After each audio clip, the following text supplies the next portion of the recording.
Hi folks, welcome to another episode of the Talking to the Mic show. This week on the game reviews, we're going to discuss a game called Rumble in the House. It is a Flatlined game, and it is a game where there's a zany fight in a house, and the last person standing gets a lot of points. This game is for players 8 and older, and it's for 3 to 6 players. It takes roughly 20 minutes to play a game. The game's pretty simple.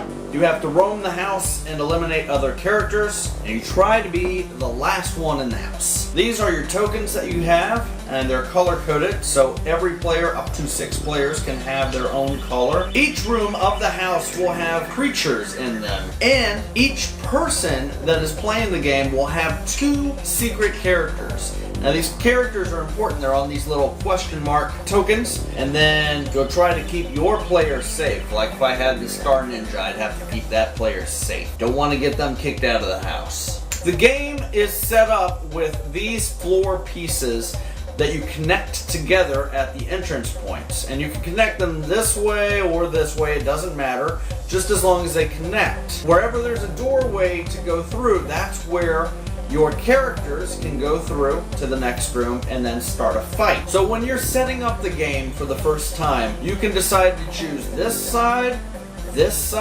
or both. It doesn't matter. So let's take a look at the game and find out how it works while you're playing. So this is a setup of the game at the beginning. You're wanting to make a house, and it doesn't have to connect. You can have it connect, but you don't have to. You can flip the cards. You can even make rooms that don't make sense because they are kind of overlapping another room, to which case you can't get in this door or out these doors. You can only go to the connecting rooms. The next thing after you've got the board set up is you're wanting to put the characters in all the rooms. Now it does not matter which room these characters go in. So you could just put them all in different rooms. Everyone's going to find a room. Everyone's in this house. A big house party going on. You're going to want to pick your color.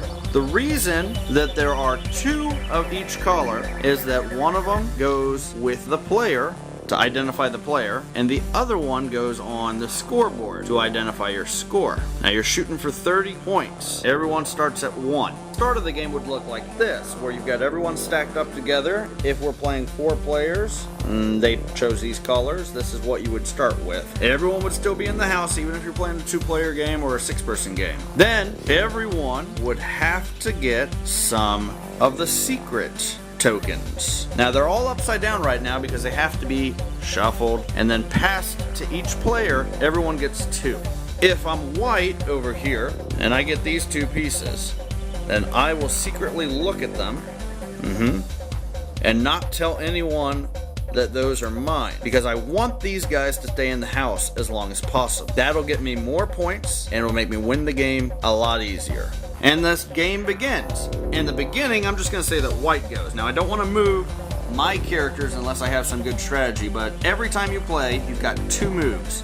You can move one character from one room to another room, or if there are 2 characters in one room, you can, 2 or more, you can fight by taking one of those characters out of the game and placing it straight up in a line. Keep them in order as to when they left the house. Now it doesn't matter, you can have a lot of people, you can make everyone walk to the same room, you can have so many people in that room, but the options that every player has when it's their turn is to either fight or move from one room to another. So the other example here is this guy's by himself. I can't move these 2. I can fight them, but I can't move them. And I can move any of those guys to another room right next to them. So at the end of the round, you're going to be left with everyone that's knocked out of the house in a straight line so that you know the point order. And then these 2 last people, which they're gonna have to fight. And as you remember, I have the penguin with the bomb. So I want to take him out and put him at the end of this here line. Boom, he lost. So now we're wanting to flip over our tokens and find out how many points we have received. So I've got the ape and the penguin. Now we know the penguin stayed in the game, but here's how the points go. The first 2 characters that get knocked out of the house give you absolutely no points. They're worthless.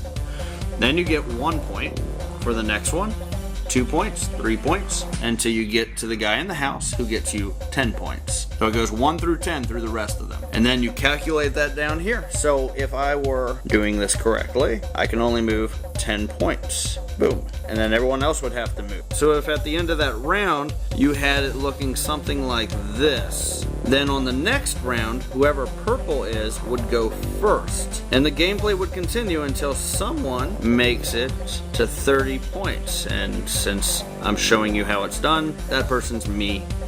I win. Now you can decide to change this room each round, or you could decide to change the room layout each game. Doesn't matter. Alright guys, so that's Rumble in the House, how it's played and how it looks when you're playing it. Now we have to talk about the pros and the cons. Pros of this game. It's kind of a fun game where you get to battle against your friends and seriously punch people, but not real people. You're punching their characters, obviously. The points, you only have to go to 30 points, so that's actually really quick to do. The most you can get in a single round is 19 points if you're the last 2 people that are left in the house. So that's pretty cool. You can already be knocking it out at 2 rounds. 2 rounds of the game done. Every single time you play, you can switch up the house to arrange it to where you want it to be. It can be different. All of the pieces in this game are made with like this cardboard. It's real durable. The artwork is amazing. It's pretty to look at, and it's easy to find if it falls or if it drops or if it gets missing. But everything goes together really well, and it all fits in that really tiny box that you saw me holding. So those are the pros of the game. The cons of this game, it's a lot more fun if you're playing it with more than 2 players. You can play it with 2 players, but it's super boring because each player is going to know what the other player is going to do. Each player is going to eventually figure out who the secret characters are because they're the ones that aren't moving or aren't fighting. So I would recommend that you play this with either 3 or 4 players to 6. Anything above 2 will make for a better game. Even with 3, it's a little stretchy because you could be easily found out. But other than that, I actually really like this game. I have a lot of fun with this game. It's a quick game, it's energetic, and it's a good icebreaker at a party. So with all that said, let's take a look at the score for this game and see where it ranks. Alright, and I am pleased to tell you guys, this game has made it to wild card status. It's a great game to play with your friends, with your family, and I highly enjoy playing this game. It was a lucky find for me. I didn't think that I would enjoy it, but it's a good game, guys. So you should check it out, or you should come by and ask me to have a little Rumble in the House, and we will have that Rumble in the House. Pick up yours today. Hey guys, thanks for stopping by to another episode of the Talking to the Mike Show. If you like this show, please subscribe, like, follow, bring other people along to follow and like these shows. If you're interested in some board games or card games that I haven't discussed yet, then leave that in the comment. Thanks guys. Bye.